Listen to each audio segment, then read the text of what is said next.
আসসালামু আলাইকুম ওরহমতুল্লাহি ওবারাকাতু। প্রথম থেকে দশম শ্রেণীর সকল পড়ালেখা এখানে ইউটিউব চ্যানেলের পক্ষ থেকে সকলকে জানাচ্ছি অনেক অনেক শুভেচ্ছা এবং অভিনন্দন। তো প্রথম শ্রেণীর একটি প্রশ্ন আমার কাছে রয়েছে। যে প্রশ্নটি যদি একজন প্রথম শ্রেণীর শিক্ষার্থী তার পরিবেশ পরিচিতি, সমাজ ও বিজ্ঞান এটার জন্য যদি পড়ে, অর্থাৎ তার যে পরীক্ষাটা হবে পরিবেশ পরিচিতি, সমাজ ও বিজ্ঞান সমন্বিত সেটা যদি পড়ে, অবশ্যই আমি আশা করতে পারি এগুলো যদি দেখে যায় পরীক্ষার আগে, তাহলে তার পরীক্ষার জন্য একটা ভালো প্রিপারেশন হবে। তো এখানে আমার কাছে একটি প্রশ্ন আছে। এই প্রশ্নটি এক জায়গায় ইতিমধ্যে এসে পড়েছে।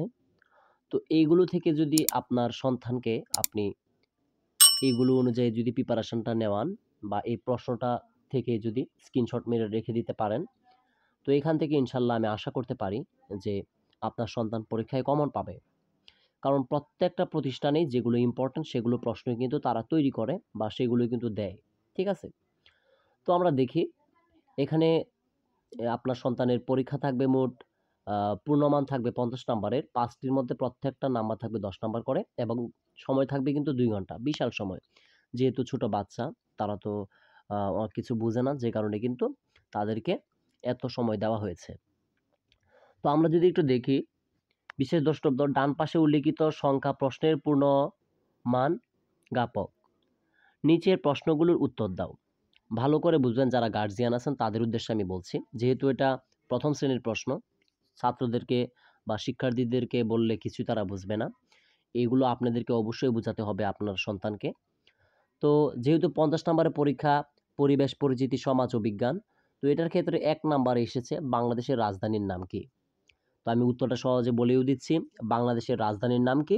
বাংলাদেশের রাজধানীর নাম হলো কি? ঢাকা। বাংলাদেশের রাজধানীর নাম কি? ঢাকা। তো ২ নং মানে ২ নাম্বারটা দেখেন। বাংলাদেশের জাতীয় মাছের নাম কি? বাংলাদেশের জাতীয় মাছের নাম হলো কি? ইলিশ মাছ হলো বাংলাদেশের জাতীয় মাছ। ঠিক আছে? ইলিশ মাছ কি? বাংলাদেশের জাতীয় মাছের নাম। অবশ্যই, অবশ্যই আপনার সন্তানকে নিয়ে ভিডিওটা দেখবেন এবং আপনার সন্তানকে এই প্রশ্নটা অনুযায়ী পড়াবেন ইনশাআল্লাহ।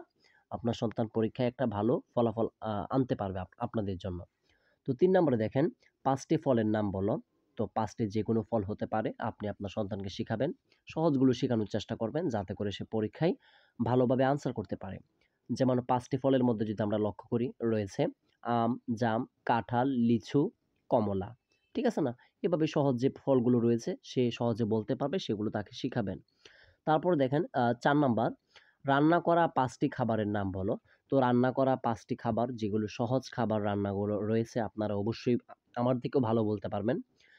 আপনারা যেগুলো রান্না সহজে আপনার বাচ্চাকে শিখাতে পারবেন, সেগুলো আপনার বাচ্চাকে শিখিয়ে লেখানোর চেষ্টা করবেন। তা না হলে কিন্তু হবে না।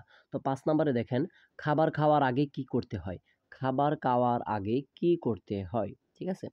এটা অবশ্যই আপনার সন্তান জানে বা আপনিও আপনার সন্তানকে শিখিয়েছেন। খাবার খাওয়ার আগে অবশ্যই ভালো করে হাত ধুতে হয়। এগুলো শিখালেই কিন্তু হয়ে যাচ্ছে। তো আপনাদের উদ্দেশ্যে আমি বলব, আপনাদের সন্তানকে অবশ্যই, অবশ্যই এই ৫ টা প্রশ্ন খাতায় লিখাবেন। লিখার পরে সে যদি একটা ভালো প্রিপারেশন নেয়, আমি আশা করতে পারি যে এখান থেকে ইনশাআল্লাহ সে পরীক্ষায় একটা ভালো ফলাফল আপনাদের জন্য আনতে পারবে। ঠিক আছে? তো আমি আর দেরি করছি না। ১ম থেকে ১০ম শ্রেণী এখানে সব ক্লাসই নেওয়া হয়। আপনারা যারা আমার YouTube চ্যানেলটি সাবস্ক্রাইব করেননি, সাবস্ক্রাইব করে পাশে থাকবেন। আরেকটি কথা হলো যে এখানে কিন্তু ১০ম শ্রেণী পর্যন্তই সকল ক্লাস করা হয়। এই ২০২৫ সালে যারা এসএসসি বা দাখিল পরীক্ষা দিয়েছে এবং ৮ম, ৯ম, ১০ম, ৬ষ্ঠ সকলেরই কিন্তু এখানে সাজেশান দেওয়া হয়েছে। তারা কিন্তু শতভাগ কমন পেয়েছে। তো আমি আর দেরি করছি না। আপনার সন্তানকে ভালো করে এগুলো শিক্ষা দিন। তো আজকের মতো বিদায় নিচ্ছি। ১ম থেকে ১০ম শ্রেণীর সকল পড়ালেখা এখানে YouTube চ্যানেলের পাশে থাকো। আসসালামু আলাইকুম ওয়া রাহমাতুল্লাহি ওয়া বারাকাতুহু।